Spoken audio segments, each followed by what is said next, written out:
Very good morning. Today I thought I'll pick up another two words.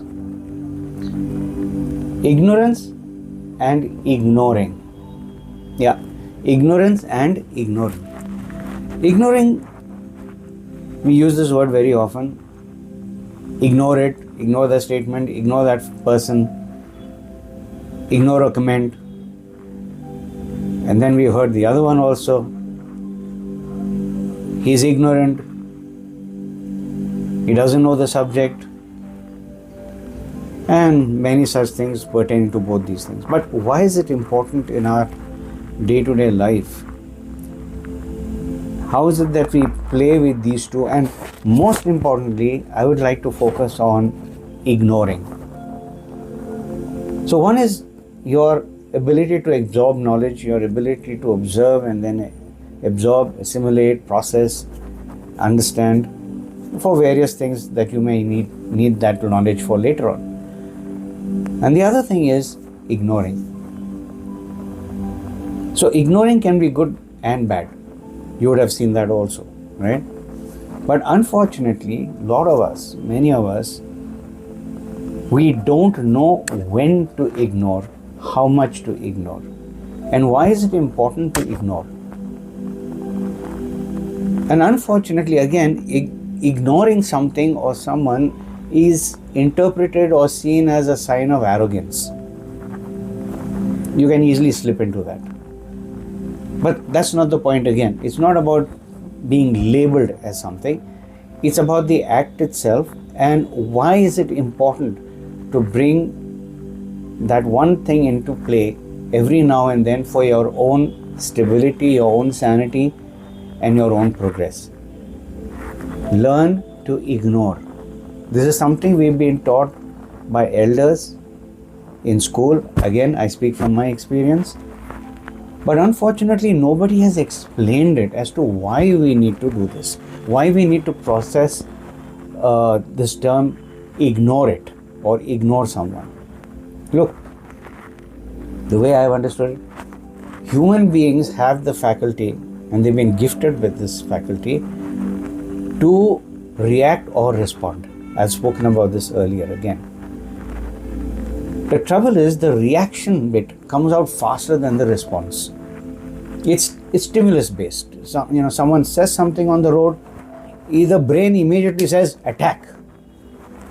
Someone comments something in a meeting, the brain immediately says don't keep quiet, say something. Something in a social gathering, someone says something, your mind says you should respond. Don't keep quiet. How can you stay quiet? Now, all these are bombasting your brain, your mind, and they are pushing you to a corner to do something. Now, do something, okay, but is it wise to do something? That's a different matter. Are you going to benefit by doing something, or are you going to benefit by not doing something? And that is where the point comes in. Ignore it. I am sure if you flash back, there have been many instances in your life, in all walks of life, situations where you chose to walk away. Not because you are defeated or you feel that you are defeated, or you have a sense of arrogance or what's the word? I tend to forget sometimes. A superiority complex. No, it has nothing to do with that. It's about being sensible. It's about guarding your inner peace. Certain things, certain situations do not demand energy and effort, and that too your own. They don't demand it. It's a situation like any other situation. It's like stopping at a traffic signal. There's a red light there. What are you going to do? Have you seen? There's a red light, cars are lined up, and there's one great character who's honking away. Nobody else is honking, but this man is honking. You don't see anybody get out and fight or argue unless it really goes crazy. Everybody is staying calm. They choose to ignore it because they choose to give it time for it to subside on its own. And most of the times it subsides on its own. The question comes up is, do you have the patience? So when you say, I choose to ignore, it comes along with the patience. It's only when patience teams up with, I choose to ignore, will it work. Sometimes it's not worth getting onto that path. It's better to let it go. Because your peace of mind is far more valuable to you for your own growth. Because you know yourself. I am assuming here that you know yourself, and it goes for the same for me.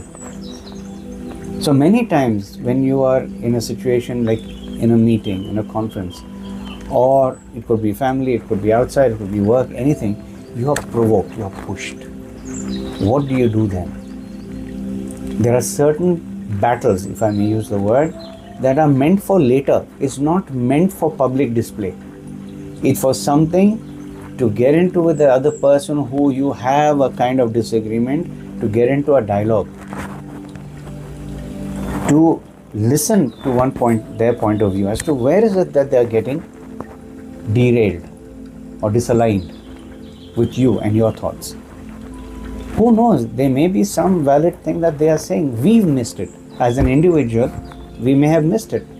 I may have missed it. So I choose to first listen to them, process what they say, and then decide, do I take it up further or do I choose to park it or ignore it? That ability, if one can create, if you can create in your life, you will see a huge change in your way of functioning with other people and your ability to get your point across in a more simplistic, easy, yet positive manner. Because ultimately that's what we want. We are only looking for positivity around us. And if we learn to build that up by using these various techniques to understand what each of these words mean and how do you use it, you will see the benefit. Nobody else can explain it. It has to be experienced. I have implemented this many times and it has done wonders for me. It's up to you. Do you want to exercise this beautiful word that is there? Ignore it, and see how it works for it, how it works for you? Or do you choose to use the impulsive way? It's all up to you, because that's your own personal experience. Give it a thought, friends. It's worth it. Have a lovely day.